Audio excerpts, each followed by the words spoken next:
ইট বোঝাই লরির ধাক্কায় একসাথে মর্মান্তিক মৃত্যু স্বামী স্ত্রীর। ঘটনা রানীর বাজার মোহনপুর এলাকায়। মৃতদের নাম নির্মল শাহ, প্রজাপতি কুড়ি সাহা।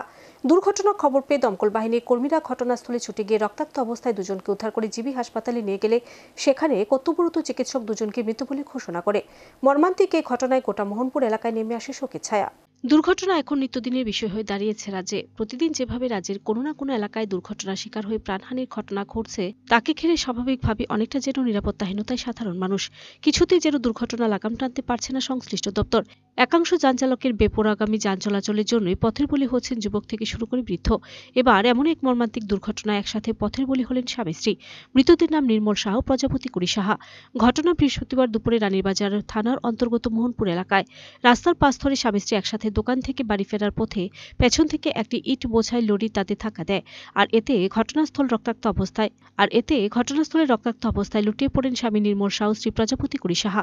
ভয়াবহ এই দুর্ঘটনার খবর পেয়ে স্থানীয় দমকল বাহিনী কর্মীরা ঘটনাস্থলে ছুটে গিয়ে রক্তাক্ত অবস্থায় আহতদের উদ্ধার করে জিবি হাসপাতালে নিয়ে গেলে সেখানে কর্তব্যরত চিকিৎসক প্রাথমিক পরীক্ষা করে মৃত বলে ঘোষণা করেন।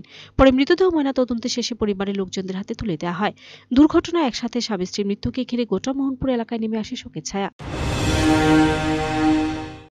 ঘটনা হলো, আমি তো গেছি, আমিও গাড়ি চলাই, নিজের অটো আছে, টিফিন নামাই দিয়ে আইতে আমি রাস্তাতে আমার বাড়ির থেকে ফোন করছে যে অ্যাক্সিডেন্ট হয়েছে। ঠিক আছে, তখন শুনে আমি আমার কাছে যে জীবিতে বোধ নিয়ে গেছে, মনপুর থেকে গেলে খবরটা পাম, তাহলে আমি সেই মনপুরের উদ্দেশ্যে রওনা দিচ্ছিলাম।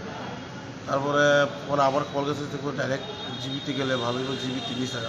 সেই জন্য আমি মনপুর আর যাইনি, ডাইরেক্ট শর্টকাটে দিয়ে ডাইরেক্ট জিবিতে নিয়ে আসলাম। এসে যখন ইমার্জেন্সিতে ঢুকে ডাক্তারদের সাথে কথা বললাম, তারা বলতেছে ঠিক আছে, ড্রেসিং রুমে গিয়ে দেখেন। আর গিয়ে দেখি তারা কি অবস্থা পাইছে, একদম কোনো মুখে মুখে রক্ত চালিয়ে। এই দুর্ঘটনাটা কিভাবে হয়েছে? ওরা বলতে শুনছি যে একটা ইটের গাড়ি সাথে রাস্তা ক্রস লাগবে, রাস্তার পাশে আসলে গাড়ি বাড়ি দিচ্ছে। এই ঘটনাস্থলে মারা গেছিল না তারা জীবিত আনার পর মৃত্যু হয়েছে? এইটা আমি সঠিক কখনো খবর পাচ্ছি। তারা তো স্বামী স্ত্রী? হ্যাঁ, আমার বাবু মারা। আচ্ছা, তারা কোন জায়গা থেকে গেল? তারা মনপুরে বলে মিষ্টির দোকান থেকে